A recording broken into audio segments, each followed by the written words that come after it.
প্রমাণিত হয় যে আমরা মাঠে আছি এবং আমরা স্বৈরাচারের বিরুদ্ধে যে কোনো অবস্থানে আমাদের নেতা তারেক রহমানের ডাকে, আমাদের নেত্রী দেশনেত্রী বেগম খালেদা জিয়ার ডাকে যে কোনো মুহূর্তে আমরা আন্দোলন সংগ্রাম চালিয়ে যেতে সক্ষম রয়েছে।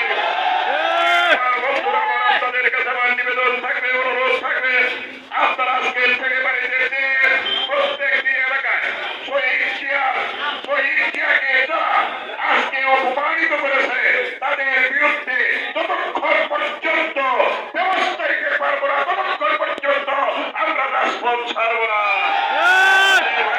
বন্ধুরা আমার, আমাদের নেতা তারেক রহমান সাহেব আজকে বাংলাদেশ উপস্থিত হয়েছেন, সেই জন্য জাতীয় কৃষক দল তারাকান্দা উপজেলার পক্ষ থেকে সকলকে আন্তরিক ধন্যবাদ মোবারকবাদ জানিয়ে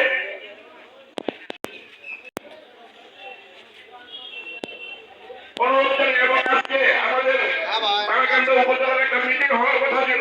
আমরা রোববার দিন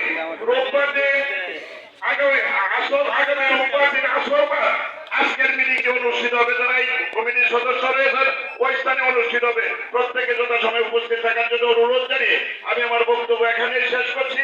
এবং তারাকান্দা ফুলপুরে একটি মিছিল রয়েছে, সেই মিছিলে আমি অংশগ্রহণ করব। সকলকে ধন্যবাদ।